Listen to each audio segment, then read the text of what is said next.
नमस्ते नित्यानंद मिश्रा जी, कैसे हैं आप? नमस्ते। आनंद है, नित्य आनंद है। नाम का मतलब भी आपने बता दिया। जी। मैं आपको बहुत सालों से ट्विटर पे, सोशल मीडिया पे फॉलो कर रहा हूँ। जी। आपकी पुस्तक भी पढ़ी, पहली तो कुंभ मेले पे जो आई थी जी। 2019 में शायद, जी। और अभी सुनामा, जी। Sanskrit, beautiful Sanskrit names. जी। तो IIM बैंगलोर से आप पढ़े, जी। और एक आश्चर्य लगता है कई लोगों को कि इस वो एक मीम है ना कि भैया कौन सी लाइन में आ गए आप। तो आप तो इन्वेस्टमेंट बैंकर हैं, हाँ, तो इसमें ये तो आप, लाइन लाइन आप IIM को कह रहे हैं? हाँ, IIM पुस्तक बैंगलोर लेखक। इन्वेस्टमेंट अच्छा। बैंकर, और फिर जब आप ऐसे जी। विषयों पे लिखते हैं जो जी। हाँ, कल्चर से रिलेटेड है, अपनी संस्कृति से रिलेटेड है, तो ये कैसे आपका रुचि बनी या इंटरेस्ट रहा जी। आपका? देखिए, आपने रुचि शब्द का प्रयोग किया, इंटरेस्ट। मैं कहता हूँ ये धुन है, पैशन दैट्स द है। Right word. दोनों में अंतर क्या है? तो ये अंतर मुझे बहुत पहले, मैं IIM में ही था, तब मैं जर्मन भाषा सीख रहा था। हम्म। तो जो जर्मन भाषा पढ़ाते थे, उन्होंने मुझे एक बहुत अच्छी बात बताई थी एक बार। उन्होंने कहा था, इंटरेस्ट और पैशन में क्या अंतर है, जिसे हम रुचि कह सकते हैं, धुन कह सकते हैं। तो उन्होंने अंग्रेजी में बताया था, interest is something you pursue when you find time, passion is something to pursue which you find time. तो रुचि आपकी वो होती है जो आपको जब समय मिले, जब आप को अवकाश मिले, तब जो काम आप करते हैं वो आपकी रुचि कह सकते हैं। पर जिस काम के लिए आप समय निकालते हैं वो रुचि से बहुत बढ़कर है। तो जो संस्कृत भाषा है, अथवा जो हमारी संस्कृति है, अथवा जो प्राकृत हो गई, हिंदी हो गई, केवल संस्कृत नहीं, प्राकृत है, हिंदी है, ब्रज है, अवधी है, इन सब में जो मेरी रुचि ही नहीं है, ये मेरा जीवन है, आप ऐसा कह सकते हैं। तो उठते बैठते, सोते जागते, यही सब विचार चलते रहते हैं कि अच्छा ये शब्द कैसे, अच्छा ये कैसे हुआ, ये बात कैसे हुई। और अब आज जैसे एक प्रश्न आया ट्विटर पे, धन और धान, क्या धान का धन से कोई संबंध है? तो उस पे तुरंत धान जो हम ये धान, पैडी, जी जी, ठीक, तो उस पर तुरंत विचार हुआ। आप धान, तो हम ये बहुत सी बातें तो पता होती ही हैं, और फिर थोड़ा हम लिखते पढ़ते हैं, तो धान शब्द, जो धान्य शब्द है संस्कृत का, उससे आता है। अच्छा। और धन तो संस्कृत में धन है ही, तो इनका संबंध क्या है, क्या नहीं है, ये सब विचार करने में बहुत आनंद आता है। एक मुझे निजी रूप से बहुत आनंद आता है। तो ये रुचि से बहुत बढ़कर है, और इसीलिए समय में निकाल लेता हूँ। काफ़ी मुश्किल होता होगा क्योंकि आपकी जो जॉब है वो काफ़ी डिमांडिंग है। जी है, पर समय आप निकाल लेते हैं। अब तभी जैसे धुन है वो, हाँ? जी, धुन है, आप कह सकते हैं। जैसे कुछ लोग होते हैं, वो इनको हैमर्स बोलते हैं, हैम रेडियो वाले। इनकी अपनी धुन होती है। जब सुनामी आई थी अंडमान निकोबार द्वीप में 2004, जी, तो सबसे पहले सूचना हैम रेडियो से मिली थी। ये हैम रेडियो वाले कोई जीविका नहीं है इनकी, हैम रेडियो ये साथ में ही करते हैं, और उसमें पूरे लगे रहते हैं, कौन सी फ्रीक्वेंसी पे कौन सा है। अब तो पता नहीं, पर उस समय बहुत होता था। तो मेरे एक पड़ोसी थे बेंगलोर में, उनकी इसमें धुन थी। तो अच्छा, आप उस समय IIM में थे क्या? IIM में था, और वहाँ जीविका भी थी उससे 1 बरस पहले। अच्छा। जी, तो मैं 5 बरस बेंगलोर में रहा हूँ। उसमें 3 बरस नौकरी से जीविका कहते हैं, और 2 बरस IIM में पढ़ाई। जी, तो समय निकाल लेते हैं, किसी ये न के प्रकार समय निकाल ही लेते हैं। लेकिन घर में जो शिक्षा मिली उसका भी असर रहा होगा कहीं ना कहीं, मुझे लगता है ऐसा। जी हाँ, घर में एक वातावरण तो था। जो मेरे पितामह थे, दादाजी, उनको पुस्तकों में इतनी रुचि थी, इतना, पुस्तकें उनका समझ लीजिए जीवन ही थी। तो एक बार 90 बरस से अधिक उनकी आयु हो गई थी, और लखनऊ में एक पुस्तकों की प्रदर्शनी लगी थी। अपने 2 पोतों के कंधों पर हाथ रख के वो पुस्तकें लेने गए थे, और उनका जो कक्ष था उसमें पुस्तकों का अथाह सागर था। पिताजी की भी घर में पुस्तकें पढ़नी थी। तो एक घर में ऐसा वातावरण था, बहुत सारी पुस्तकें होती थी, लोग पढ़ा लिखा करते थे, और किसी एक विषय को लेकर, पिताजी मेरे वैज्ञानिक हैं, तो वो भी अंतर्राष्ट्रीय स्तर पे उन्होंने पत्र लिखे हैं, पेपर्स पब्लिश किए हैं जर्नल्स में, तो उनको भी लिखने पढ़ने की बहुत रुचि थी। तो ये एक तो घर में वातावरण था, और रामायण गीता आदि पुस्तकें घर में थी, तो उससे हाँ बाल्यकाल से थोड़ी इस ओर झुकाव तो था ही मेरा। पर ये जो धुन जो बनी, ये जब मैंने स्टैटिस्टिक्स पढ़ी और फिर जब संस्कृत व्याकरण देखा, तो तब से मुझे लगा इसमें तो पूरा गणित ही गणित है। अच्छा, तब से मेरी प्रवेश हुई। कुछ उदाहरण देंगे? देखिए, जैसे जो पाणिनि के अष्टाध्यायी है, उसमें 4 सहस्र सूत्र हैं। इन सूत्रों में पाणिनि ने संस्कृत का पूरा व्याकरण लिखा है। सभी ये सूत्र अलजेब्रा की भांति हैं। अच्छा। हाँ, तो इस स्थिति में इस ध्वनि के स्थान पर यह ध्वनि होती है। ऐसे करके उन्होंने सारी संस्कृत भाषा का व्याकरण लिख दिया। अब जैसे हम कहते हैं इति आदि को क्या कहते हैं? इत्यादि। ठीक है। अनुएषण को क्या कहते हैं? अन्वेषण। ठीक है। पितृ आज्ञा को कहते हैं पित्राज्ञा। तो इतनी सारी संधियों का उन्होंने एक सूत्र लिखा, इको यण ची। इक अर्थात इ उ रि ली, इसके आगे यदि अच आए, कोई भी स्वर आए, तो इनके स्थान पर य र ल व ये आदेश होता है। तो य व र ल। तो इन्होंने एक छोटा सा सूत्र बता दिया, जैसे फॉर्मूला कहेंगे, अलजेब्रा एक फॉर्मूला है, और इससे उन्होंने इतनी सारी संधियों की एक व्याख्या लिख दी, एक सूत्र लिख दिया, नियम बना दिया। तो सारे नियम अष्टाध्यायी के ऐसे ही हैं। और आप देखें तो ये केवल अष्टाध्यायी नहीं है, हमारे यहाँ जो प्राकृत का व्याकरण लिखा गया वो भी अष्टाध्यायी के जैसा ही लिखा गया। प्राकृत प्रकाशः जो व्याकरण है, प्राकृत का संपूर्ण व्याकरण है अपना, प्राकृत का पूरा व्याकरण है, और वो संस्कृत में लिखा गया है। प्राकृत प्रकाशः है, वररुचि का किया वो बताते हैं। अच्छा। संस्कृत में प्राकृत का व्याकरण लिखा गया, उस पर 4 संस्कृत की टीकाएं हैं। और अभी कुछ दिनों पूर्व हिंदी ग्रंथ कार्यालय के जो बहुत पुराने प्रकाशक हैं, मनीष मोदी जी, उन्होंने मुझसे अनुरोध भी किया, प्राकृत प्रकाश का एक आप अंग्रेजी और हिंदी में अनुवाद कीजिए। आपसे इतने रिक्वेस्ट करते रहते हैं लोग, ये भी लिखो वो भी लिखो, मेरी भी है, मैं वो बाद में बताऊंगा। जी। और फिर आचार्य हेमचंद्र जो जैन आचार्य थे गुजरात के, उनका सिद्ध हेम शब्दानुशासनम है, उसमें एक अध्याय पूरा प्राकृत व्याकरण पे है। वह भी इसी गणितीय आधार पर लिखा गया है। और मुझे जहाँ तक ध्यान है, दक्षिण भारत में भी इसी आधार पर व्याकरण लिखे गए हैं। जो तमिल का व्याकरण है वो भी पाणिनि के आधार पर ही गणितीय ढंग से लिखा गया है। तो एक हमारे यहाँ जो भाषा विज्ञान था बहुत उन्नत था भारत में। जो कहते हैं पाणिनि के समय अथवा उनसे भी पहले जो लोग थे, उन्होंने जो जो भाषा विज्ञान में उन्नति की थी वो पश्चिम में 18वीं 19वीं 20वीं शताब्दी में आकर हुई। उस प्रकार की उन्नत सोच, तो ये बहुत विकसित था हमारे यहाँ। और ये गणित में मेरी रुचि बहुत है। तो आप देख पाते हैं कि कितना सिमिलैरिटी है दोनों के बीच। जी जी जी। तो ये कहना, जो ये लोग कहते हैं कि संस्कृत भाषा जो है वो एक साइंटिफिक भाषा है, जी, ये कहना उचित होगा? ये बहुत अंशों में साइंटिफिक तो है, बहुत अंशों में वैज्ञानिक है। इसका आप वर्णमाला का क्रम भी देख लें तो आप कहेंगे क ख ग घ ङ, तो आपकी जीवा कहीं छू नहीं रही है, केवल कंठ से आपका स्वर निकल रहा है। अगला आप बोलेंगे च छ ज झ ञ, आपकी जीव जो है तालु पे छू रही है, जो आपके मसूड़ों के थोड़ा सा ऊपर है। फिर आप बोलते हैं ट ठ ड ढ ण, तो इन सब में आपकी जीव कहाँ छू रही है? मूर्धा पे छू रही है, छत पे छू रही है मुंह की। फिर आप बोलते हैं त थ द ध न, इन सब में दांत पे छू रही है, ऊपर के दांत पे। फिर आप बोलेंगे प फ ब भ म, इन सब में होंठ छू रहे हैं आपके। तो इसलिए आप क्रम देखें, सारे जहां जहां उच्चारण स्थान है उसके अनुसार क्रम है वर्णमाला का।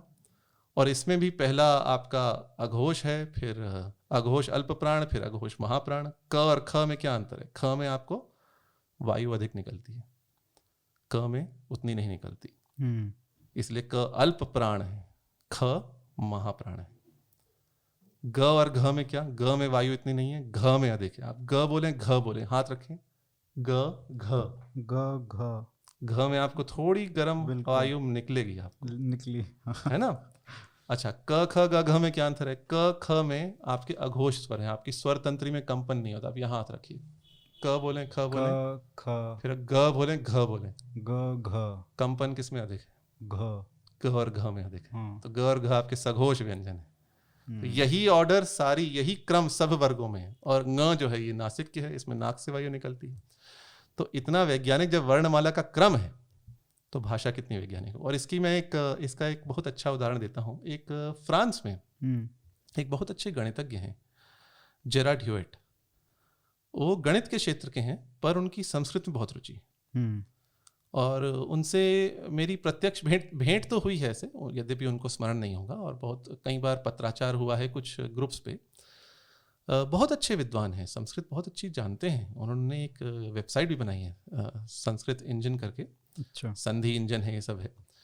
तो उनका एक प्रस्तुति थी, उनका प्रेजेंटेशन था। तो उसमें जब उन्होंने संस्कृत वर्णमाला को जो उन्होंने प्रस्तुत किया, तो उस स्लाइड का टाइटल क्या था? Putting the English alphabet to shame. ये एक पश्चिमी विद्वान ने कहा, putting the English alphabet to shame. अंग्रेजी में प्रेजेंटेशन था। जर्मन के थे क्या? जर्मनी, फ्रांसीसी हैं। फ्रांस के। तब तो बनता है। उनका अलग पॉलिटिक्स जो भी है, पर फ्रांस का भी जो अल्फाबेट है वो उसी तरह का होगा, उसी प्रकार का होगा। तो पर एक जो क्रम है, वर्णमाला का क्रम है, संधि के नियम हैं, समास के नियम हैं, ये सब बहुत गणितीय ढंग से हैं। और इसीलिए आप जर्मन में इतने लंबे लंबे शब्द मिलते हैं, और संस्कृत में तो और कितने कितने लंबे मिलते हैं। एक हमारे यहाँ बहुत अच्छे विद्वान हुए थे राजस्थान के, अंबिका दत्त व्यास। अच्छा। उनका एक बहुत ग्रंथ लिखे उन्होंने। वो तो बहुत बहुमुखी प्रतिभा थे, चतुरंग भी खेलते थे, हारमोनियम भी बजाते थे, चतुरंग पे भी, शतरंज पे भी पुस्तक लिखी है, और बहुत से काव्य लिखे हैं। बिहारी सतसाई पे टीका लिखी है, और शिवराज विजयम नाटक लिखा है शिवाजी महाराज पे। तो उनकी एक कृति है जिसमें पूरी रामायण एक शब्द में उन्होंने बताई। अच्छा, क्या? एक शब्द में पूरी राम कथा, और वो शब्द बहुत लंबा समास है केवल। फिर भी एक ही शब्द तो होगा। शब्द एक है, वो समास इतना बड़ा है उसमें। जैसे आप बोले हैं रामचंद्र, एक शब्द है, दो शब्द, ऐसे दो शब्द हैं, पर समास होके एक शब्द हो गया। तो पूरा समास करके उन्होंने एक शब्द में पूरी रामायण बताई। लेकिन वो कितना बड़ा है? उसमें कुछ 2-3 सहस्त्र शब्दों का समास हुआ है। घटक शब्द जो है वो 2-3 सहस्त्र में आएंगे। तो ये जो रचना है, ये एक बहुत सशक्त एक सामर्थ्य है संस्कृत भाषा में, एक बहुत सारे विचारों को संक्षेप में कह देना, जो सूत्र माध्यम से कहते हैं। अब जैसे एक सूत्र है धातु पाठ का, अवधातु का, जिसके 19 अर्थ हैं। तो सूत्र क्या है? अवरक्षण गति कांति प्रीति तृप्ति अवगम प्रवेश श्रवण स्वाम्य अर्थ राचन क्रिय इच्छा दीप्ति वाप्ति आलिंगन हिंसा दान भाग वृद्धिशु। एक शब्द है। अव के पश्चात जो बोला एक शब्द है, 19 अर्थ बताएंगे, तो इनका समास हो जाता है।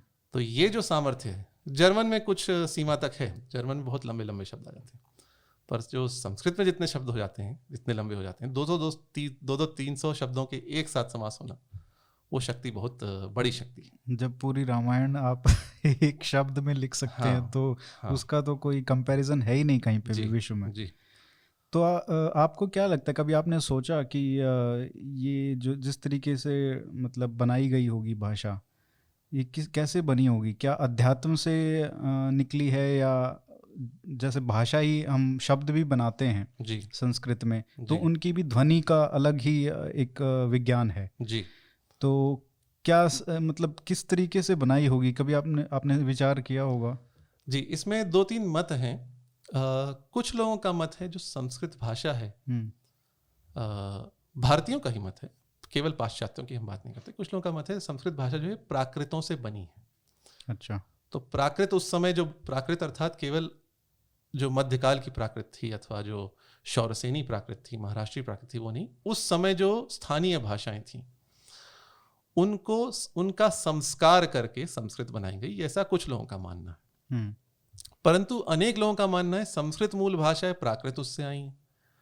और हेमचंद्र आदि जो प्राकृत के विद्वान हैं, और अनेक प्राकृत के व्याकरणकारों ने भी इसको माना है। प्रकृति संस्कृत है और उससे जो निकली है वो प्राकृत है, ऐसा उनका मानना है। तो अलग अलग मत हैं। तो मेरा जो निजी मत है वो ये है, जो वैदिक भाषा है, जो संस्कृत सबसे पुरानी संस्कृत का रूप है, जिसे हम दो अलग अलग भाषाएं कह सकते हैं, वैदिक संस्कृत और लौकिक संस्कृत। अच्छा। तो वैदिक संस्कृत जो है ये, इसमें ऋषियों के मंत्र हैं। तो उन्होंने कुछ अनुभव करके, कुछ आध्यात्मिक अनुभव करके उन मंत्रों को जो परंपरा से हम मानते हैं देखा, और परंपरा आप नहीं माने तो उन मंत्रों को बनाया, है ना। तो परंपरा में हम देखते हैं मंत्र का साक्षात्कार हुआ, ऐसा मान्यता है। और यदि हम ऐतिहासिक दृष्टि से देखें, उन्होंने वो मंत्र बनाए। तो उसी में इसका मूल है। तो वही आध्यात्मिक अनुभव से जो वैदिक संस्कृत आई, उससे ये संस्कृत भाषा विकसित हुई। और यदि आप आधुनिक मत लें तो संस्कृत का, ग्रीक का एक ही मूल है। तो एक जो कहते हैं प्रोटो इंडो यूरोपियन भाषा थी, उससे संस्कृत आई। तो यदि ये मत लें तो संस्कृत बनाई गई है एक पहले की भाषा से। और यदि आप मान्यता माने, जो पारंपरिक मान्यता है, तो उससे उनके अनुभव से निकली है। तो जो भी मत हो, एक संस्कार तो है इस भाषा में, एक बहुत उत्कृष्ट संस्कार है जो अन्य भाषाओं में देखने को इतना नहीं मिलता। और जिस तरीके से आपने बताया कि इतनी प्रतिभा थी कि मतलब 200-300 साल पहले भी, बल्कि 150 साल पहले भी अगर देखें तो बहुत सारे मैगजीन्स निकलती थी संस्कृत में, बहुत सारे समाचार पत्र निकलते थे जी। और बहुत सारे विद्वान थे जो इस तरीके की युक्तियाँ और मंत्र भी लिख सकते थे जी संस्कृत भाषा में जी। नए जी। तो आजकल वो क्यों इतना एक तरीके से कह सकते हैं कि गायब ही हो गया है?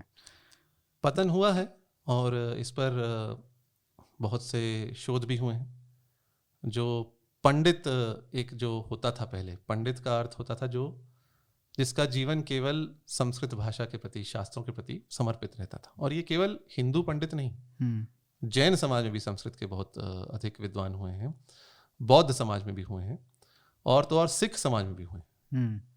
तो ये सब जो पहले का समय था, जिसमें आधुनिक शिक्षा नहीं थी, अर्थकरी विद्या नहीं थी, विद्या का उद्देश्य था कुछ सीखना और सिखाना। आजकल क्या है, सब कुछ हमने अर्थ से जोड़ दिया। अब केवल इससे क्या, पढ़ने से क्या मिलेगा, ये सोचो, ये पढ़ने से क्या मिलेगा। अब आप देखिए, ये कठिन जीवन भी है। अब जब सारा भारत उन्नति कर रहा है, आर्थिक उन्नति कर रहा है, पर आप देखें, यदि आप कोई संस्कृत पढ़ ले, उसमें आचार्य कर ले, बैचलर्स कर ले, फिर मास्टर्स कर ले, फिर विद्यावारिधि PhD कर ले, क्या उसके पास जीविका का साधन बचता है? बहुत सीमित जीविका के साधन है। तो जब हमारी सारी सोच ही नहीं, परंतु समाज भी ऐसा बन गया है जो अर्थ के बिना चल ही नहीं सकता। पहले राजा महाराजा लोग विद्वानों को बहुत दान दिया करते थे, और आप देखते हैं तो राजाओं की सभा में, और ये 19वीं शताब्दी तक चलता था, जो राजकवि हुआ करते थे। जयपुर के राज्य में, सवाई जयसिंह के राज्य में, जो देवर्षि कलानाथ शास्त्री हैं, इनके पूरे राजकवि थे ये जयपुर के राज्य के। अच्छा। तो राजाओं से समर्थन मिलता था। अब राजा लोग नहीं रहे। वो स्टेट पैट्रोनेज जो बोलते हैं हम, जो बहुत ज़रूरी होता है कि जब आप इसको इस तरीके की को विकसित करना चाहते हैं जी, तो चाहे भाषा हो, चाहे अध्यात्म हो, चाहे मंदिरों का निर्माण हो जी, तो इन सब में बहुत ज़रूरी होता है कि स्टेट का जो पैट्रोनेज है, जो हमको लगभग नेशनल स्केल पे तो 10,000 साल से ज़्यादा हो ही गए हैं, और अब तो ऐसी सेक्युलर स्टेट है ही जिससे कोई आशा भी नहीं की जा सकती ज़्यादा। तो मेरा सवाल ये है कि इसको पुनर्जागरण कैसे हो संस्कृत का पूरे मासेस में? पतन हुआ है पर नाश नहीं हुआ है, मैं कहूँगा। तो आज भी संस्कृत के बहुत विद्वान हैं, ढूंढने पर मिलते हैं। एक यही दिक्कत है। पर मुझे लगता है जब से सोशल मीडिया आया है और जब से इंटरनेट का युग आया है, तब से एक पुनरुत्थान की संभावना तो दिखती है। क्योंकि आज हमारे पास कुछ YouTube चैनल हैं जो संस्कृत सिखा रहे हैं। आज हमारे पास बहुत सारी ट्विटर हैंडल्स हैं जो आपकी संस्कृत में प्रश्न भी के उत्तर भी देते हैं और वार्ता भी करते हैं। मैं भी यदा कदा लिख ही देता हूँ संस्कृत में कोई ना कोई ट्वीट। मैंने आपका दूरदर्शन पे संस्कृत में इंटरव्यू भी देखा था। जी जी। तो ऐसे प्रयास तो हो रहे हैं थोड़े थोड़े। और आप देखें तो जैसे जहाँ तक हम शासन की बात करते हैं तो दूरदर्शन पे अब मैं इसकी तुलना करता हूँ शास्त्रीय संगीत से। शास्त्रीय संगीत आजकल कौन चैनल दिखा रहा है बताइए? केवल दूरदर्शन। जो हमारे बाल्यकाल में कार्यक्रम आते थे, ये बाल मुरली कृष्ण हो अथवा भीमसेन जोशी हो, छन्नूलाल मिश्र हो, पंडित जसराज हो, इन सबको कौन दिखाता था? दूरदर्शन दिखाता था। दूरदर्शन और ऑल इंडिया रेडियो, इन पर ये grade A artist, grade B artist हुआ करते थे। बिल्कुल। तो उतना समर्थन तो है। तो वही दूरदर्शन पे आज संस्कृत की एक साप्ताहिक वार्ता आती है, आधे घंटे का कार्यक्रम आता है, और प्रतिदिन 5 मिनट का न्यूज़ बुलेटिन आता है, जो अच्छी बात है, समर्थन होना चाहिए। दूसरा, जो भारत का शासन है, भारत की सरकार है, वह बादरायण पुरस्कार एक देती है। अच्छा।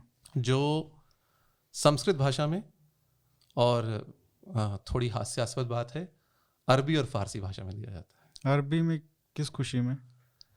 ये मेरी समझ से उर्दू का तो समझ में थोड़ा बहुत आता भी है। देखिए, उर्दू भारत की भाषा है। बिल्कुल। और उर्दू में साहित्य अकादमी पुरस्कार है। अच्छी बात है, भारत की भाषा है, साहित्य अकादमी पुरस्कार होगा। भारत की भाषाओं को भारत में ही तो सम्मान मिलेगा ना, बाहर मिले ना मिले, भारत में तो मिलना चाहिए। इसलिए मैंने कहा कि अरबी का तो कोई मतलब नहीं बनता। अरबी और फारसी भारत की भाषाएं नहीं है, तो इनके लिए बादरायण पुरस्कार बहुत अटपटी बात है, तुष्टीकरण की नीति है। हाँ, आप उसको अलग प्रकार से प्रोत्साहन दें, ठीक है। और यदि फारसी और अरबी में है तो अरामाइक में क्यों नहीं? हमारे ईसाई भाई क्या उन्होंने क्या पाप किया है? वो यदि पढ़ना चाहे तो कर सकते हैं। और यदि ऐसा है तो वो गुरु ग्रंथ साहब की जो भाषा है उसमें क्यों नहीं? गुरुमुखी में होना चाहिए। हाँ, हिब्रू में क्यों नहीं है? भारत में यहूदी भी हैं। तो संस्कृत तो भारत की प्राचीन भाषा होना चाहिए। बादरायण पुरस्कार केवल संस्कृत, और मुझे लगता है तमिल का भी एक अलग से पुरस्कार आया है अभी। साहित्य अकादमी तो है ही इन सब में, साहित्य अकादमी संस्कृत में भी है। ज्ञानपीठ भी संस्कृत में मिला है श्री सत्यव्रत शास्त्री जी को। अच्छा। हाँ, एकमात्र आज तक ज्ञानपीठ उनको संस्कृत में मिला है। तो ये भारत प्रशासन की ओर से भी कुछ प्रयास तो हैं, परंतु एक सामाजिक चेतना की आवश्यकता है, क्योंकि कोई भी प्रयास फलीभूत तब होता है जब बहुत से लोग जुड़ें उसके साथ। और वह सामाजिक चेतना अलग अलग माध्यमों से हम लोग फैलाएं और रुचिकर बनाएं। अभी कुछ दिन पूर्व दुष्यंत श्रीधर नाम के एक बहुत अच्छे कथाकार और विद्वान हैं दक्षिण भारत में, वे एक संस्कृत में चलचित्र बना रहे हैं, शकुंतला, कालिदास के नाटक पर है, और उसका मैंने ट्रेलर देखा। अच्छा। बहुत अच्छा डायरेक्शन है। अच्छा। संस्कृत के श्लोक संगीतमय रीति से आप प्रस्तुत किए जा रहे हैं, और उनमें सुंदर चित्रण, सुंदर अभिनेत्री को और सुंदर अभिनेता को लाकर जैसे हम चलचित्र बनने चाहिए वैसे बन रहे हैं। तो इससे एक थोड़ा मुझे लगता है जो सामाजिक चेतना थोड़ी और बढ़ेगी, और फिर एक पुनरुत्थान की बात आएगी। नाश तो नहीं होगा, पर पतन अवश्य हुआ है, पर मैं बहुत आशान्वित हूँ, पुनरुत्थान होगा और लोग और रुचि लेंगे। एक पुनरुत्थान में एक जो हिस्सा है एक बहुत बड़ा, जिसको कह सकते हैं कि जागरण करने में जो सहायता कर सकता है, वो है आपका पॉपुलर मीडिया, जिसको हम फिल्म्स कहते हैं, चलचित्र कहते हैं जी। बॉलीवुड में अभी कुछ जैसे क्या होता है कि हम देखते हैं फिल्मों में जिस तरीके की भाषा का प्रयोग होता है जी, वो उर्दू निष्ठ कही जा सकती है जी, बहुत हद तक। जी। अब तो अंग्रेजी का भी बहुत मतलब दखल है। तो आपने देखा होगा कुछ दिन पहले कि चल रहा था, एक ट्विटर हैंडल है, उन्होंने पूरा पोस्ट किया कि ये मान लो अगर ये डायलॉग जो फेमस डायलॉग हैं ये शुद्ध हिंदी में होते, संस्कृत निष्ठ हिंदी में होते, तो कितने अटपटे लगते। मैंने देखा। और तो इस पे आप थोड़ा अपना वो बताइए कि क्या कैसे सोचते हैं। बहुत अच्छा किया आपने ये विषय उठाया। मैंने उस हैंडल को देखा। अब भाई जिसको हंसी उड़ानी है वो तो हंसी उड़ा सकता है, कोई हिंदी का लेखक तो वैसा नहीं लिखेगा जैसा उन्होंने कहा है। अब जैसे एक उदाहरण लीजिए, उन्होंने एक गाना है अक्षय कुमार का, तू चीज बड़ी है मस्त मस्त। उसका उन्होंने कहा इसका हिंदी क्या करेंगे, तो उन्होंने लिखा तू वस्तु बड़ी है उत्तेजनात्मक। मजाक उड़ाने के ये लिए। पढ़ के हंसी आएगी, पर कोई हिंदी का कवि क्या ऐसा लिखेगा? नहीं। क्योंकि आपको गाने की ताल गिननी है, कितनी मात्राएं हो कि वो गिननी है। तो यदि मेरे पास ये गाना आता, मैं ऐसे लिखता नहीं हूं ऐसे गाने, क्योंकि एक तो इसमें नारी को चीज बताया, तो ऑब्जेक्टिफिकेशन ऑफ वुमेन तो है ही। परंतु मान लीजिए कोई हिंदी का लेखक होता जो ऐसा लिखता, तो तू वस्तु बड़ी है उत्तेजनात्मक तो नहीं लिखता, क्योंकि हिंदी में वस्तु नहीं कहते नारी को। क्या लिखता? अब देखिए इन्हीं मात्राओं में, तू नार बड़ी मादक मादक, एक चतुर नार करके श्रृंगार। नार कहते हैं नारी को, वो नारी के लिए गाना गा रहा है, बिल्कुल। और मस्त को हम मादक कह दिया, मादक शब्द है, और ये आपकी मात्राओं में बैठ गया, समझ में आ जाएगा, है ना। अब उन्होंने कहा कितने आदमी थे ये, कितने व्यक्ति थे। हम ऐसे तो हिंदी में नहीं बोलते, हम कहते हैं कितने लोग थे। लोग शब्द है, आदमी औरत दोनों में इसमें आ जाते हैं, कितने लोग थे वहां पे। तो हिंदी में यदि गब्बर सिंह बोलता तो बोलता कितने लोग थे, कितने व्यक्ति थे, तो ये तो थोड़ा क्लिष्ट कर दिया। तो वो एक उन्होंने जानकर क्लिष्ट किया है। और दूसरी बात, प्रश्न उनका ये उठ रहा है, उर्दू के बिना बॉलीवुड के गाने कैसे होते हैं? तो उत्तर मेरा ये है, उर्दू भाषा में क्या है? उर्दू भाषा में व्याकरण आपका प्राकृत और संस्कृत से आया है। जो खड़ी बोली है उसी का व्याकरण उर्दू में है, उसी का व्याकरण हिंदी में। तो व्याकरण पूरा संस्कृत प्राकृत स्रोतों से है। 99% क्रियाएं, वर्ब्स संस्कृत प्राकृत स्रोतों से हैं, और 99%। और ये उर्दू के कोशकार कहते हैं, ये मैं नहीं कहता, ये राउफ पारेख ने कहा है, जो पाकिस्तान के उर्दू के कोशकार हैं, सत्य है। हो सकता है 99% न हो, 97 हो, 94 हो, 95 हो, पर अधिकांश अधिक से अधिक क्रियाएं। तो और कोई कहता है 60%, कोई कहता है 70%, कोई कहता है 75% शब्द संस्कृत प्राकृत मूल के हैं। तो उर्दू में तो केवल अरबी फारसी की संज्ञाएं हैं और विशेषण। संज्ञाएं और विशेषण से भाषा नहीं बनती। आप नाउन्स और एडजेक्टिव्स से आप सेंटेंसेस नहीं बना सकते, आपको वर्ब्स लाने पड़ते हैं। क्रिया एक भाषा के प्राण होते हैं, जो संस्कृत में हम कहते हैं एक तिंग वाक्यम, वाक्य में एक तिंगंत पद रहता है जिसको क्रियापद कहते हैं। तो उर्दू शब्दों के, ऐसे मैं उर्दू शब्द तो नहीं बोलता हूं, मैं बोलता हूं अरबी फारसी शब्दों के बिना, क्योंकि उन्हीं से हिंदी में मिला के उर्दू के बहुत से शब्द हिंदी के भी शब्द हैं, है ना। प्रारंभ में तो दोनों एक ही भाषाएं थी, आज अलग अलग भाषाएं हैं, आज अलग अलग हैं। कोई लोग कहते हैं आज भी एक ही भाषा है, मैं कहता हूं एक ही भाषा एक समय थी, आज अलग अलग हैं, क्योंकि आज इतनी भिन्न हो गई हैं। आज आपके हिंदी उर्दू कोश आते हैं, एक ही भाषा होती तो हिंदी से उर्दू के कोश क्यों होते, उर्दू से हिंदी के कोश क्यों होते? तो उर्दू शब्दों की बात नहीं करता, मैं कहता हूं अरबी फारसी शब्दों के बिना भी आप ऐसी हिंदी बोल सकते हैं जो एक जीवंत भाषा है। परंतु हिंदी शब्दों के बिना, अर्थात संस्कृत प्राकृत मूल शब्दों के बिना उर्दू भाषा ही नहीं, वह केवल अरबी और फारसी की संज्ञाओं और विशेषणों का एक, आप समझ सकते, समूह है। वो एक वायबल लैंग्वेज नहीं। तो इन गानों से आप हिंदी निकाल दीजिए तो क्या बचेगा? कुछ नहीं बचेगा, केवल आपके पास कुछ शब्द बचेंगे जिनसे कुछ आप भाव व्यक्त नहीं कर पाएंगे। तो मेरी उर्दू से कोई शत्रुता नहीं है, परंतु मैं ये कहना चाहता हूं, जो इतना आप इसको बढ़ा चढ़ा के यदि आप गुणगान करते हैं तो आपको धरती पर आना चाहिए। यदि आप ये समझते हैं उर्दू के बिना हिंदी का फिल्म उद्योग चल नहीं सकता, कुछ हो नहीं पाएगा, तो ऐसा नहीं है। उर्दू के बिना तो नहीं, अरबी फारसी शब्दों के बिना भी हिंदी चल सकती है, बहुत अच्छी चल सकती है। और दक्षिण भारत में ऐसी हिंदी लोगों को अच्छी लगती है। आप बाहुबली को देखिए, मुझे नहीं लगता कि उसमें कोई अरबी फारसी के शब्द थे, गानों में भी नहीं थे। बहुत से गाने आपको मिल जाते हैं, मेरे नैना सावन भादो फिर भी मेरा मन प्यासा, गोरी तेरा गांव बड़ा प्यारा मैं तो गया मारा, है ना। ऐसे अनेक गाने मिल जाएंगे आपको, है ना। ए भाई तो जरा देख के, जरा आपको एक शब्द मिल गया, आगे भी नहीं पीछे भी, दाएं भी नहीं बाएं भी, ऊपर भी नहीं नीचे भी, है ना।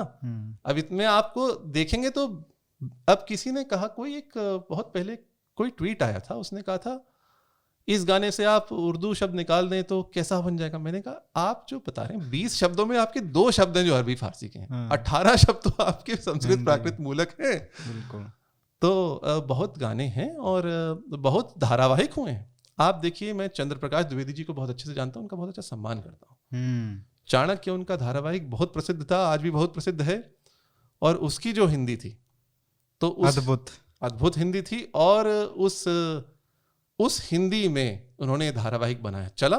और जिस धारा प्रवाह तरीके से डायलॉग्स बोलते थे जी, मतलब मन मुग्ध कर देने वाले, मंत्र मुग्ध, आपका मन मुग्ध, मंत्र मुग्ध, जी जी, मन को मुग्ध करने वाला। हाँ, मन को मैं अपनी हिंदी बना रहा हूँ यहाँ पे मन को मंत्र मुग्ध कर रहा मनहर जी, मनोहर मनहर। आप मनहर हिंदी है, मनोहर संस्कृत है। अब यही आप देखिए कितनी समानता है हमारे शब्दों में, है ना। बिल्कुल। तो मेरा ये कहना है उर्दू से कोई वैसा विरोध नहीं है। हाँ, उर्दू का एक जमील गुलरेज जी हैं, उर्दू पे अच्छा लिखते हैं, बम्बई में रहते हैं। उन्होंने कुछ दिनों पहले एक लेख लिखा, उर्दू आजकल कहाँ जूझ रही है। उर्दू आजकल फारसी और अरबी के बीच जूझ रही है। कैसे? उर्दू में भारत के मुसलमान कभी भी अल्लाह हाफिज नहीं कहते थे। भारत के मुसलमान क्या कहते हैं? खुदा हाफिज। उन्होंने लेख में लिखा है, हम लोग बचपन में खुदा हाफिज बोलते थे। तो खुदा फारसी है, खुदा फारसी का शब्द है, अल्लाह अरबी का शब्द है। अब आजकल ये लोग कह रहे नहीं, हम अल्लाह हाफिज बोलेंगे, खुदा हाफिज नहीं बोलेंगे। नमाज नहीं, सलह बोलेंगे। तो एक उर्दू का अरबीकरण किया गया है, और उनका लेख बहुत अच्छा है, फारसी और अरबी के बीच जूझती उर्दू। तो उर्दू को अरबी की ओर ले जाया गया। ये थोड़ा, क्योंकि उर्दू देखिए मुसलमानों की भाषा नहीं है, और हिंदी भी कोई हिंदुओं की भाषा नहीं है। भाषाओं का मूल तो एक था। उर्दू में भी बहुत से हिंदू लेखक हुए हैं, मुंशी प्रेमचंद हो अथवा और कितने सारे लेखक हिंदू हुए हैं, और हिंदी में भी मुसलमान लेखक हुए हैं। तो ऐसा नहीं है उर्दू मुसलमानों की केवल भाषा है और हिंदी केवल हिंदुओं की भाषा है। दोनों भाषाएं दोनों धर्मों के लोग बोलते हैं, दोनों पंथों के लोग बोलते हैं। पर उर्दू का जो अरबीकरण किया गया और फारसीकरण किया गया, वो एक और जो ले गए, तो वो एक दुर्भाग्य की बात है। और यहाँ हमने संस्कृत के शब्द लाए, तो हम संस्कृत के शब्द यदि लाते हैं तो एक तो अपनी मूल की ओर हम ले जा रहे हैं। उर्दू का मूल संस्कृत प्राकृत ही है, तो उसमें आप अरबी और फारसी के और शब्द लाएंगे तो आप मूल से दूर हट रहे हैं। ये अंतर है। कहीं ना कहीं ऐसा भी लगता है कि जैसे जो 30-40 साल पहले भी अगर हम चले जाएं ना, तो कवि बहुत सुंदर लिखते थे। जैसे रामधारी सिंह दिनकर जी की आप अगर कविता पढ़ें, वो कृष्ण की चेतावनी, उनकी तो सारी कविताएं इतनी अच्छी हैं, लेकिन उसमें जो भाव आता है, जिसमें गूज बम्प्स कहते हैं जिसको, जब आप सुनते हैं, तो उस तरीके का आज हमको बिल्कुल भी देखने को नहीं मिलता है। मतलब ऐसा लगता है कि एकदम पतन की तरफ जा रहे हैं। तो उससे थोड़ा मन में ये तो रहता है कि हो क्या रहा है, क्योंकि ये 30-40 साल की बात कर रहा हूँ मैं, ज़्यादा पीछे भी नहीं जा रहा हूँ। जी, आप कह सकते हैं ऐसा। हिंदी के आज भी अच्छे कवि हैं। थोड़ा हिंदी में मेरा निजी मत है, जो छंदोबद्ध कविता से जो अरुचि हुई लोगों की, उसके कारण थोड़ा काव्य का पतन हुआ है। ये क्या समझाइए थोड़ा। छंदोबद्ध कविता अर्थात मीटर्ड पोएट्री। अच्छा। पोएट्री ना मीटर, जैसे आप अंग्रेजी में कहते हैं सोनेट है, अथवा जो आपका शेक्सपियर का वर्स है, वो सब मीटर में। अच्छा। इतने सिलेबल होंगे, इतने स्ट्रेस्ड होंगे, अनस्ट्रेस्ड होंगे, है ना। जिसमें संस्कृत के माहिर थे, छंदा शास्त्र, बिल्कुल, जिसमें आपका पैस्कल्स ट्रायंगल का मूल है, जिसमें आपका फिबोनाची सीक्वेंस का मूल है, जिसमें आपका बाइनरी सिस्टम भारत में पहली बार छंद शास्त्र में आया है। तो वो छंद शास्त्र में कविता लिखना, अर्थात जैसे अयोध्या सिंह उपाध्याय हरिऔध, उनकी एक कविता ऐसे प्रारंभ होती है, दिवस का अवसान समीप था, दिवस का अवसान समीप था। यहाँ द्रुत विलंबित छंद है, द्रुत विलंबित माह न भौ भरौ। तो वहां कौन सा अक्षर लघु होगा, कौन सा गुरु होगा? दिवस का अवसान समीप था। तो ये, और दोहे हमारे पास इतना मध्यकाल में जो दोहे प्रचलित थे, वो सब आपकी मात्रिक छंद है। मुक्तक छंद क्या है? हमें चिंता नहीं है मात्रा की, हमें चिंता नहीं है वर्ण की, हम बस लिखेंगे जो आजकल कविता चल रही है, हिंदी में तो बहुत अधिक चल रही है। तो एक जो आप अनुशासन से यदि दूर जाते हैं तो उस कला का एक ह्रास होता है। एक जैसे आप टेस्ट क्रिकेट से T20 में चले गए तो एक आपका कला का तो बैटिंग की जो कला है, जो राहुल द्रविड़ की कला है बैटिंग में, वो टेस्ट क्रिकेट में झलकती है। अब T20 राहुल द्रविड़ जी खेलेंगे तो आप बताइए कोई न्याय होगा? उन्होंने भी 22 में 50 बनाए थे एक बार न्यूजीलैंड के खिलाफ। ठीक है, अच्छी बात है, खेल सकते हैं, ऐसा नहीं है। देखिए जो वहां मंजा है, जो कला में मंजा है, वो तो जो छंदोबद्ध कविता लिख सकता है वो, लेकिन तो, आप मान लिया शुरुआती T20 से करें, वो तो मुक्तक लिख ही सकता है। है ना? बिल्कुल। तो एक उसके कारण एक जो अरुचि हुई, और थोड़ा आजकल हिंदी में जैसा आप कह रहे हैं अंग्रेजीकरण बहुत हो रहा है। मैं आज हिंदी का समाचार पत्र मंगाता हूँ अपने घर पे, नवभारत टाइम्स, आधी तो हिंदी उनकी अंग्रेजी है। दैनिक भास्कर मैंने 2-3 बार ऐसे ही डाला है ट्विटर पे। नहीं, मेरे पास नवभारत टाइम्स आता है, तो उसमें भी ऐसा ही है, मतलब सबका एक ही जैसा आप हाल। जो उनका जो शीर्षक रहता है, हेडलाइन रहती है, उसमें तो अंग्रेजी के ही शब्द आप प्रयोग में ला रहे हैं। तो और ऐसे ऐसे शब्दों के लिए जिनके लिए हमारे पास बहुत से शब्द हैं, है ना? अगर नहीं भी आता तो आप उसको ढूंढ सकते हैं गूगल पे। जी जी, आराम से। जी। तो जब समाचार पत्रों में ये हो रहा है तो फिर जनता में होगा। समाचार पत्र एक बहुत सशक्त साधन है। जिस समाचार पत्र का लाखों पाठक हों, वो यदि अपनी भाषा अच्छी रखें, शुद्ध रखें, तो एक लोग वही पढ़ेंगे प्रतिदिन और वही बोलेंगे। समाचार चैनल, हमारे समाचार चैनल भी ऐसी अंग्रेजी बोल रहे हैं और ऐसी हिंदी बोल रहे हैं जो कभी कभी लगता है ये क्या बोल रहे हैं, है ना? नहीं, हम तो प्रयास कर रहे हैं थोड़ा थोड़ा। प्रयास होना भी चाहिए। धीरे धीरे होगा। क्योंकि आज के समय में यदि मैं कहूं तो आज के समय में भारतीय भाषाओं को यदि कोई भय है तो वो अंग्रेजी से भय। बिल्कुल। इतना भय, इसमें अंग्रेजी का दोष नहीं है, इसमें दोष हमारा ही है। तो इसको कैसे सुधारा जाए? कौन क्या कर सकता है इसमें? एक तो समाज के स्तर पर बदलाव लाया जाए, एक सरकार के स्तर पर भी हो सकता है जी। एक आपने जैसे बताया समाचार पत्रों के माध्यम से, या बॉलीवुड में, या कवि हैं, या और सारे माध्यम हैं जी। तो अब हम तो बात कर सकते हैं, या तो सरकार क्या करे, या हम अपने निजी स्तर पर क्या कर सकते हैं? निजी स्तर पर देखिए, जो आपकी बोलचाल की भाषा है उसमें कुछ शब्द हैं, जैसे हम ब्रेकफास्ट कर रहे हैं, अब इसके लिए तो हमारे पास इतने शब्द हैं।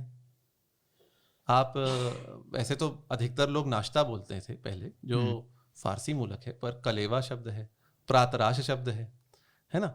इतने शब्द हैं। अब आप डिनर करेंगे, अब हम लंच लेंगे, अब हम ड्राइव पे निकल जाएंगे।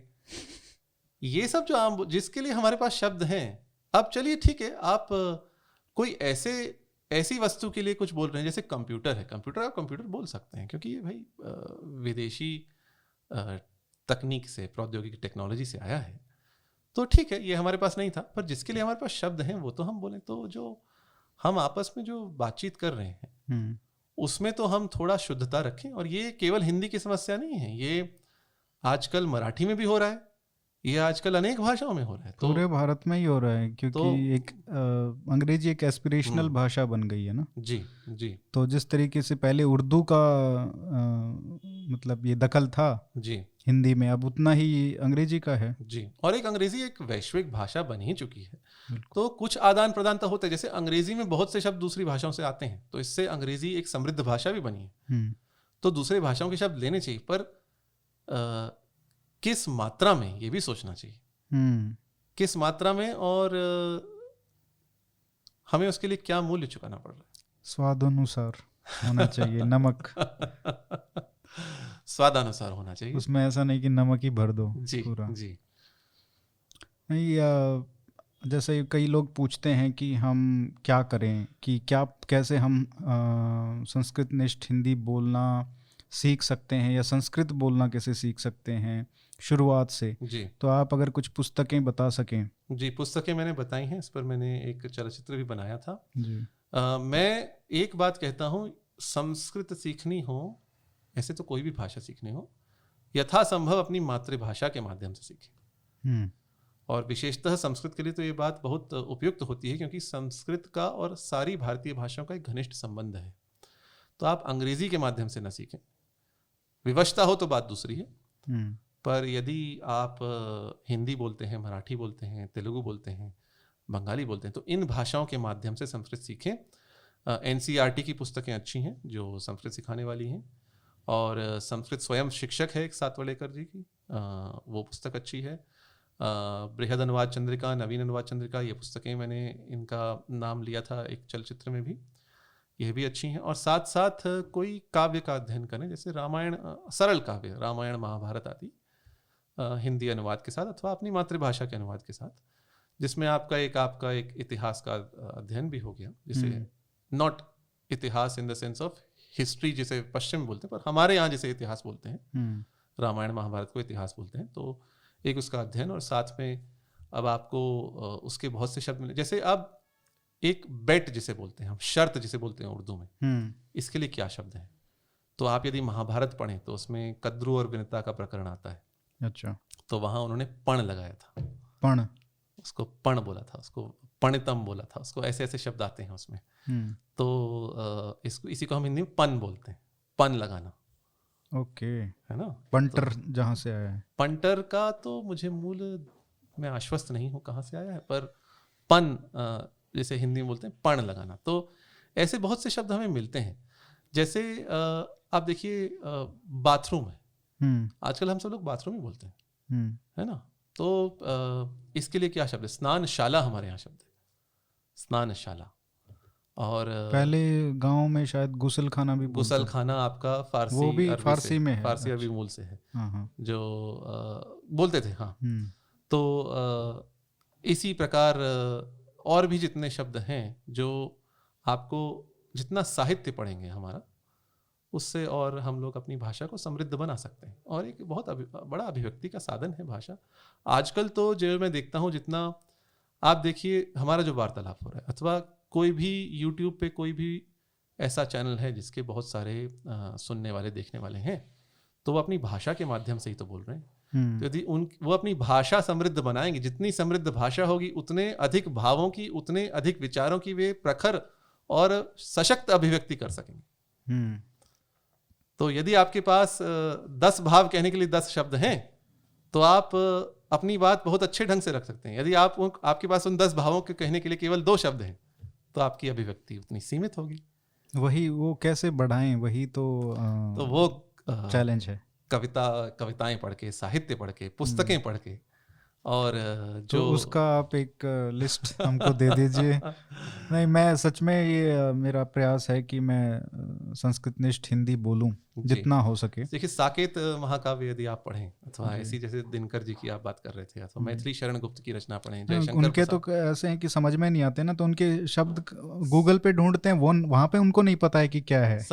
समझ में ऐसे आ जाते हैं कोश की सहायता से। कोश भी देखिए, मैं हिंदी मुझे अच्छी आती, फिर भी मैंने अभी दीपावली पर एक हिंदी का कोश लिया, वर्धा हिंदी कोश। अच्छा, बहुत अच्छा कोश है। केवल मैंने ट्विटर पे देखा, अपने पुस्तकों का भंडार पूरा खरीद के लाए। किलो में खरीदते हो आप तो पुस्तकें?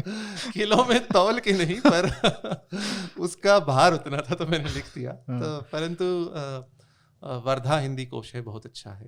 हिंदी शब्द सागर तो बहुत खंडों में आया था। अच्छे अच्छे हिंदी के कोश हैं। एक हिंदी का कोश रखना ही, मेरे पास प्राकृत का कोश है, संस्कृत का कोश है, हिंदी का कोश है, अंग्रेजी के कोश हैं, और मेरे पास एक अंग्रेजी में भी मेरे पास कई कोश हैं। एक डिक्शनरी ऑफ फ्रेजल वर्ब्स है मेरे पास अंग्रेजी में। तो ये क्या है ना कि इसमें से देखना पड़े तो सर्चेबल, जो ऑनलाइन अगर ऐसा कुछ प्रयास कर सकें कि ऑनलाइन हम है। आप देखिए, हिंदी शब्द सागर तो पूरा का पूरा है ही। अच्छा, आपका हिंदी शब्द सागर पूरा का पूरा है विक्शनरी.org पे। ओके, उसमें एक वहाँ पर दोष है, दोष तो क्या बोलूँगा, कहीं कहीं कुछ शब्दों में त्रुटि है जो डिजिटाइजेशन में हुई। अच्छा, तो उस कारण से कुछ शब्द आपको ढूंढने पर नहीं मिलते। वर्धा हिंदी कोश पूरा का पूरा है ऑनलाइन। अच्छा, आप देख सकते हैं, जो वर्धा विश्वविद्यालय है, महात्मा गांधी विश्वविद्यालय वर्धा, वहाँ उनका एक हिंदी कोश है जो मैंने लिया है, वो पूरा ऑनलाइन है। ठीक। और मुझे लगता है बाहरी का तो कोश मैं जानता नहीं, पर चतुर्वेदी कोश पूरा ऑनलाइन है।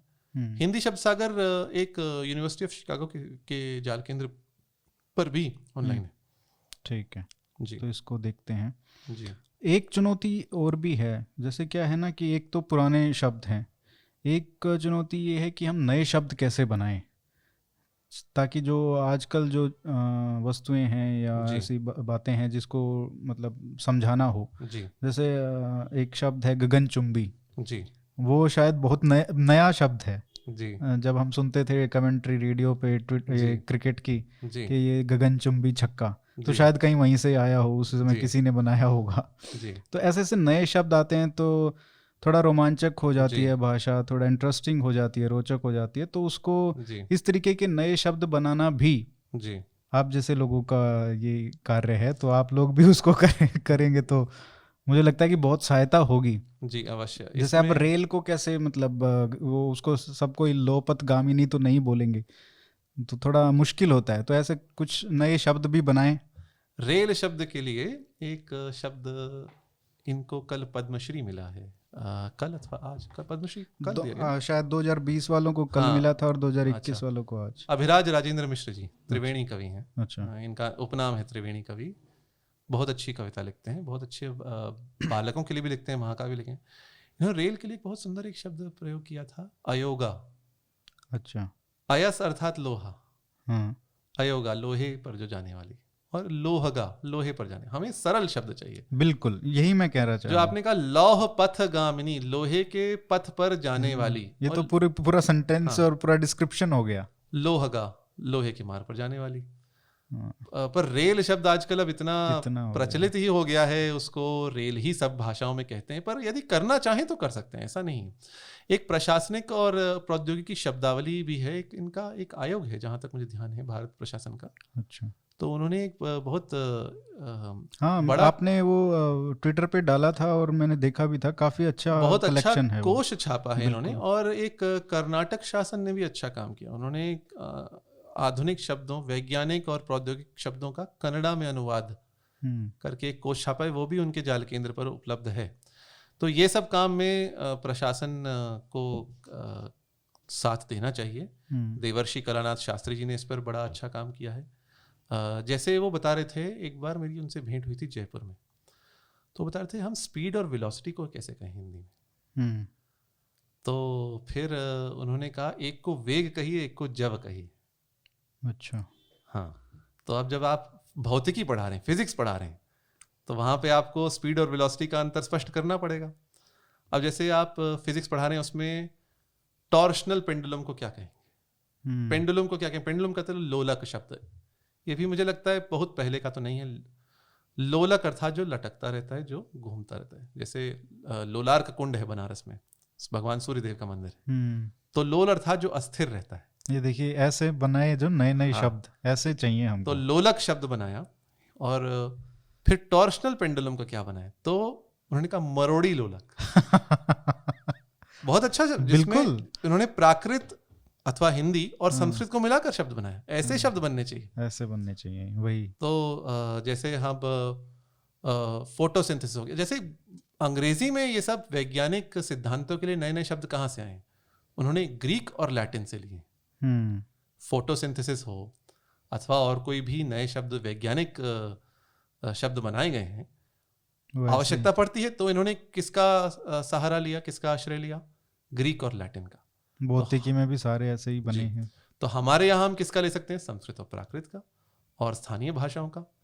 अब जैसे हम कहते हैं roots of a binomial equation, गणित पे आइए, सब लोग पढ़ते हैं, जो विद्यालय में पढ़ते हैं 9वीं 10वीं कक्षा में। बिल्कुल। तो बाइनोमियल इक्वेशन की क्या रूट है? तो इसका अब हम बोलते हैं द्विघात समीकरण का मूल। तो द्विघात समीकरण जो भारतीय रीजनल लैंग्वेजेस में जो पढ़ते होंगे मातृभाषा में गणित को, उनको तो पता ही है, इस तरीके की बातें आती हैं। मूल, रूट को मूल बोलते हैं। जी, तो रूट को आपने मूल कह दिया, संस्कृत का शब्द है, अनेक भाषाओं में चलेगा। इसी प्रकार नॉर्मल डिस्ट्रीब्यूशन को क्या कहेंगे? जो सर्वाधिक जो प्रयुक्त होता है डिस्ट्रीब्यूशन, तो उसको डिस्ट्रीब्यूशन के लिए आवंटन शब्द है। आवंटन, तो घरों का आवंटन होता है ना, आवंटन में घोटाले भी होते हैं। बिल्कुल। तो आवंटन बंगाली में बंटन, कहीं अच्छा। हिंदी में बंटन। तो और फैट टेल को क्या कहेंगे? फैट टेल को कह सकते हैं, नॉर्मल नहीं है वो डिस्ट्रीब्यूशन। मोटी पूंछ हिंदी में यदि कहना हो तो। हाँ, मतलब ऐसे सरल ही बनाना है जी, तो ऐसा जी। करना चाहिए। और पूंछ और पुच्छ आप समझ सकते हैं, पुच्छल तारा जैसे बोलते हैं हम्म, ना, कॉमेट को बोलते हैं पुच्छल तारा। देखिए कितना अच्छा शब्द है। तो पुच्छ आप सब, पुच्छ जिसकी पूंछ रहती है, टेल रहती है कॉमेट की, हाँ। तो पुच्छ आप समझ सकते हैं। और फैट के लिए आप पीन पुच्छ अथवा ऐसा कुछ बना सरल शब्द बना सकते हैं। बहुत कठिन शब्द बताने की आवश्यकता नहीं है। तो जैसे नॉर्मल डिस्ट्रीब्यूशन को साधारण अथवा सामान्य आवंटन, नॉर्मल, साधारण, सामान्य।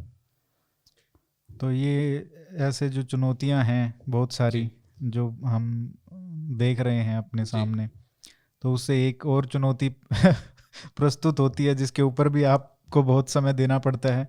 वो है आजकल जो नाम रख रहे हैं हम अपने बच्चों का, तो उसमें भी ऐसे ऐसे नाम, अंग्रेजी के कोई नाम है, कोई अरबी का नाम है, उसको संस्कृत के डिक्शनरी में या उसके नेम्स में जो वेबसाइट्स बनी हुई हैं उसमें वो मतलब धड़ल्ले से चल रही हैं वो ऑनलाइन। तो ऐसे ऐसे नाम आपके सामने आते रहते हैं। तो ये कितना बड़ा आपके सामने चुनौती है? क्योंकि मुझे लगता है कि बहुत सारे लोगों में ये रहता है कि अरे मैंने तो अपने बच्चे का नाम ये रख दिया, क्या ये संस्कृत है? क्योंकि हमने जब देखा था तो उसमें तो संस्कृत ही लिखा हुआ था। मैं एक बात कहता हूँ, यदि आजकल हम देखते हैं कोई नया बालक जन्म लेता है तो माता पिता क्या करते हैं? क्या वे एक वो जो टेंट लगा के बने रहते हैं हिमालय दवाखाना, वहां तो नहीं जाते, सड़क के किनारे वहां जाते हैं क्या प्रसव के लिए? नहीं, आप जाएंगे एक अच्छे चिकित्सालय में जाएंगे, बिल्कुल, है ना, एक प्रसूति गृह जैसे बोलते हैं, मैटरनिटी होम बोलते हैं। तो उसमें तो ये अच्छे से अच्छा चुनेंगे, उसमें सब देखेंगे यहाँ क्या क्या सुविधा है, यहाँ शल्य क्रिया की सुविधा है नहीं है, यहाँ लोगों के रुकने की सुविधा है नहीं है, यहाँ भोजन कैसा मिलता है नहीं है।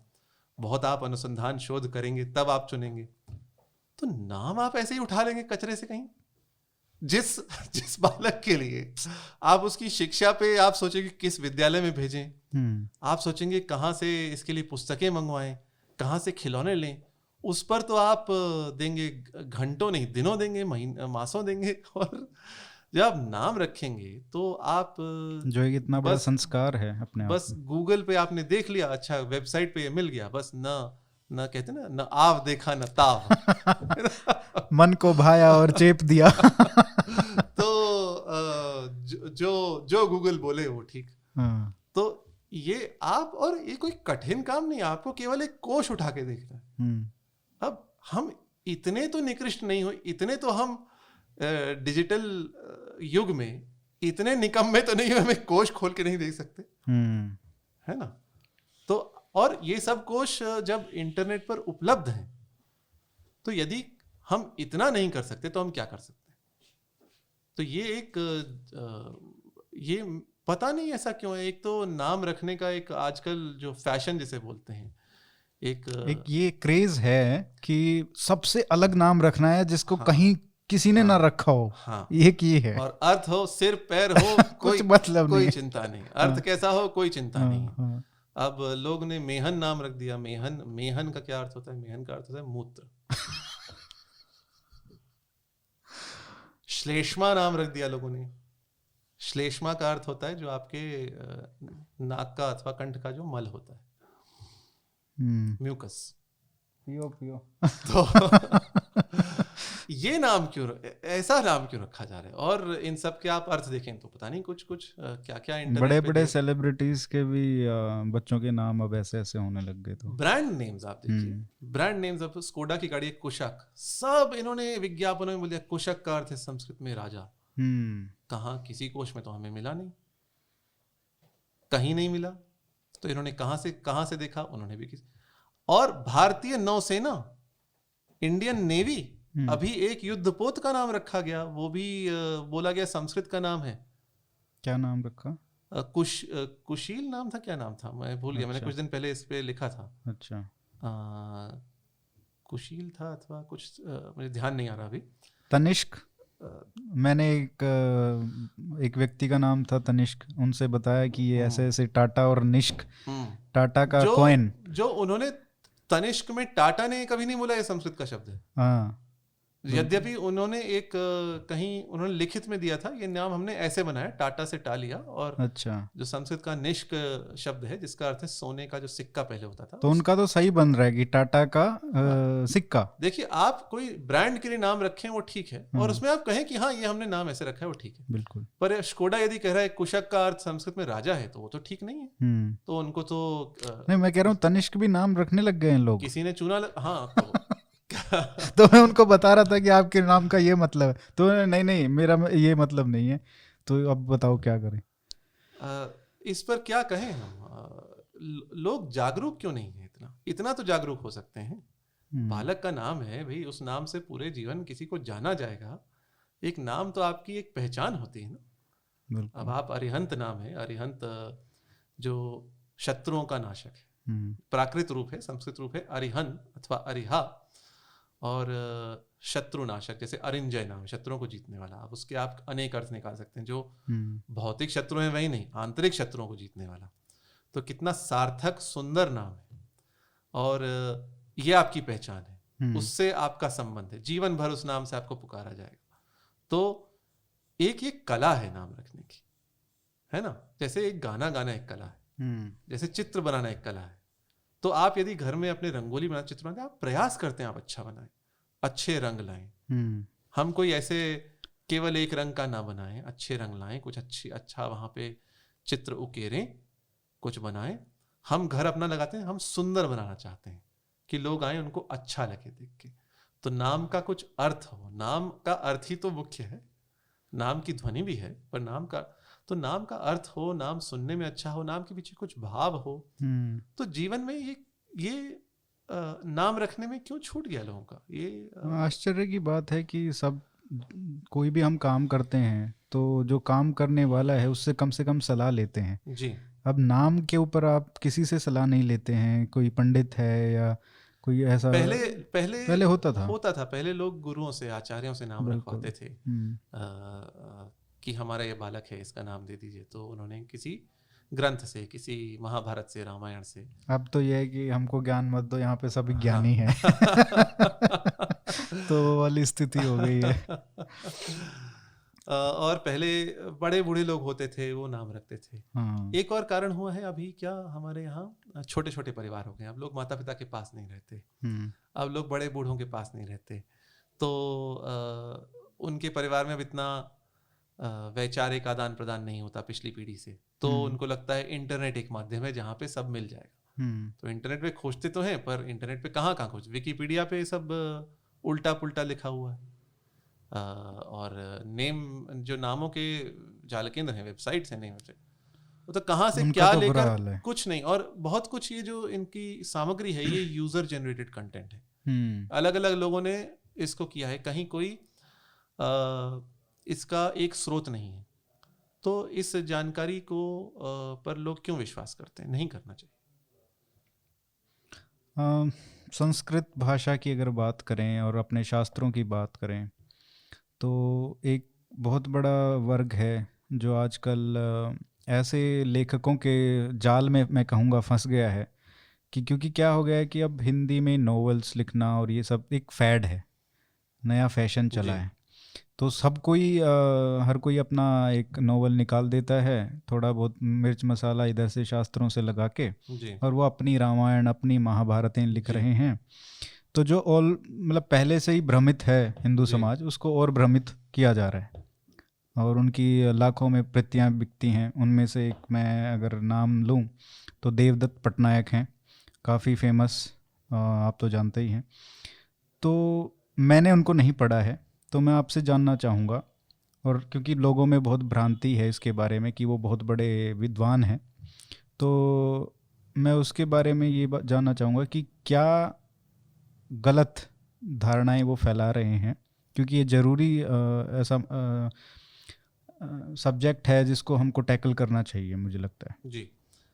देवदत्त पटनायक जो हैं, उनमें कुछ गुण अवश्य हैं। तो पहले गुणों के बारे में ही बता दीजिए। तारीफ से शुरू करते हैं। हमारे यहाँ कहते हैं शत्रोरपि गुणा वाच्या, हाँ, शत्रु के भी गुणों का वाचन करना चाहिए। वो मेरे शत्रु नहीं है, हाँ मैं उनके कार्य की समीक्षा निंदा करता हूँ, मेरे शत्रु नहीं। तो शत्रु के भी गुण जब बोलने चाहिए तो किसी भी व्यक्ति के गुण भी बोलने चाहिए, दोष भी बोलने चाहिए। तो उनका एक गुण जो है किसी भी विषय को रुचिकर ढंग से प्रस्तुत करना, ये गुण है। और जैसा हम बात कर रहे थे, एक किंवदंती है, विक्रमादित्य के सभा में कालिदास थे और एक और पंडित था, उसने कहा आप कालिदास को ही क्यों इतना सिर पर चढ़ा के रखते हैं। तो उन्होंने एक सूखी लकड़ी मंगवा ली और बोला इस पे कुछ बोलिए क्या है। तो पंडित ने कहा शुष्कम काष्ठम तिष्ठति अग्रे, आगे एक सूखा काठ पड़ा हुआ है। तो कालिदास ने कहा, ऐसा कहते हैं, दंत कथा बोल सकते हैं इसको, नीरस तरुवरः पुरो भाति, एक बड़ा अच्छा पेड़ था, अब वो नीरस हो गया, उसमें रस चला गया, पर अब वो मेरे सामने है। तो रोचक ढंग से बोलना, ये भी एक कला है, रोचक ढंग से किसी विषय को प्रस्तुत करना। तो देवदत्त पटनायक में वो कला है, किसी बात को, किसी आख्यान को रुचिकर ढंग से प्रस्तुत करते हैं, वो उनका गुण है। चित्र अच्छे बनाते हैं, उनका गुण है। और एक बात मैं भी कहूँगा, वो बोलते हैं जिसमें उनको बिना डरे अपने विचार रख देते हैं, ठीक है। और जो दोष हैं वो ये हैं, वो कोई बहुत विषय को गहराई से समझने वाले विद्वान नहीं। तो ये यदि उनको हम एक कथाकार के रूप में पढ़ें तो कोई आपत्ति नहीं है। हाँ, कथा प्रस्तुत कर रहे हैं, किसी कर रहे हैं, उस पर जो वो अपना विश्लेषण दे रहे हैं और जो तथ्य प्रस्तुत कर रहे हैं, तथ्य बताकर जो प्रस्तुत कर रहे हैं, उसमें समस्या है। तो इसको हम फिक्शन की तरह लें तो कोई दिक्कत नहीं है? जी, कोई समस्या नहीं। अच्छा। आप यदि जैसे एक उनकी गीता पे जो पुस्तक थी, जिस पर मेरा एक राजीव मल्होत्रा जी के साथ संवाद हुआ था, अंग्रेजी में हर जगह मिलती है, वो एयरपोर्ट्स पे पूरे स्टॉल्स लगे रहते। उसको नॉन फिक्शन कह के प्रस्तुत किया जाए तो घोरापत्ती, क्योंकि उसमें अर्थ का अनर्थ किया गया है, संस्कृत शब्दों के अर्थ का उल्टा अर्थ दिया गया है। अभी कुछ दिन पहले वो कह रहे थे ट्विटर पे, साहू शब्द जो है वो कोई शाह पे कुछ विवाद, अमित शाह के नाम उपनाम पर। तो शाह जो शब्द है, वह साह और शाह, ये दोनों उपनाम जो हैं, ये साधु से आते हैं, संस्कृत के साधु शब्द से, प्राकृत में साह और फिर साहू, और साहूकार भी उसी से आता है। उन्होंने कह दिया ये संस्कृत और प्राकृत के साहूकार शब्द से आते हैं। साहूकार शब्द संस्कृत में नहीं है, प्राकृत में नहीं है। अच्छा। पर वो कह रहे हैं वो भाषा के विद्वान नहीं, संस्कृत भाषा के अथवा प्राकृत भाषा के विद्वान नहीं। तो यदि वो संस्कृत भाषा की बात करें, इस शब्द का ये अर्थ संस्कृत में ये अर्थ है, तो उसके लिए वो प्रमाण नहीं है, उसके लिए वो रिलायबल सोर्स नहीं है। तो उनको पढ़ते समय आपको इस बात का ध्यान रखना चाहिए। दूसरी बात, वो अपनी दृष्टि से बहुत कुछ जिसको कहते हैं रंग कर बताते हैं। अच्छा, उदाहरण स्वरूप जैसे आप देख लीजिए, कोई चित्र देख लीजिए, अब कोई गोपियों का चित्र है, भगवान कृष्ण और भगवती राधा, और एक वहां बरसात हो रही है और गुफा में 2 गोपियां हैं। अब उस पर वो ट्वीट करके कह रहे हैं क्या समलैंगिक है। अब आप 2 स्त्रियों को साथ में लेकर आप समलैंगिक, ये कहाँ की दृष्टि है? ये तो आप अपना एक रंग चढ़ा रहे हैं उस पर। जहाँ ऐसे देश में जहाँ पे दोस्त मित्र अपने हाथ में हाथ डाल के चलते हैं। हाँ, तो जो नहीं है उसको बताना, उसको वैसे प्रस्तुत तोड़ मोड़, तो उसमें तो समस्या आती है ना। अब उनको संस्कृत प्राकृत का इतना ज्ञान नहीं है, तो वो जो इस विषय में जिस विषय पर लिख रहे हैं, वो क्या पढ़कर लिख रहे हैं? अनुवाद पढ़कर लिख रहे हैं। और अनुवाद पढ़कर जब आप लिखते हैं तो एक तो कुछ पहले अनुवाद में ही something is lost in translation. उनकी माय गीता में तो बहुत त्रुटियां भी हैं, तथ्यात्मक त्रुटियां हैं, फैक्चुअल एरर्स जिसे कहते हैं। और गीता का जो अंतिम श्लोक है, ध्रुवा नीतिर मतिर मम, तो वहां ध्रुवा शब्द है, उन्होंने उसको ध्रुव ले लिया, ध्रुव भक्त ध्रुव ले लिया। एक शब्द स्त्रीलिंग है, एक शब्द पुंलिंग है, कहाँ से क्या आया, कोई सिर पैर की बात है नहीं। तो ऐसे लेखकों को पढ़ते समय यदि आप उनको एक कथाकार के रूप में पढ़ रहे हैं तो ठीक है, वो कुछ उपयोगी बात बता रहे हैं तो आप उसको ले लीजिए। पर यदि आप उनको तथ्यात्मक विश्लेषक अथवा विद्वान मान के पढ़ रहे हैं तो आप हो सकता है भ्रांत हो जाए। यदि आप उनकी सारी कही हुई बातों को विश्वास कर लें तो हो सकता है आप भ्रांत हो जाएं। तो अब हिंदी में तो और इसी विषय पर बहुत से, अब जैसे आप राधा वल्लभ त्रिपाठी जिनका आपके साथ संवाद हुआ था जी, उनको आप पढ़ रहे हैं, आप उनको आंख बंद कर विश्वास कर सकते हैं। जो वो लिख रहे हैं अपनी पुस्तक में, जो बोल रहे हैं, उनका मत जो भी हो, उनके सब मत से तो कोई सहमत नहीं होता ना, कोई भी दो व्यक्ति सारे मतों में सहमत नहीं हो सकते। तो मेरे भी उनसे कहीं कहीं विषयों पर मतभेद हो सकते हैं, परंतु वो जो कहते हैं तथ्यात्मक कहते हैं।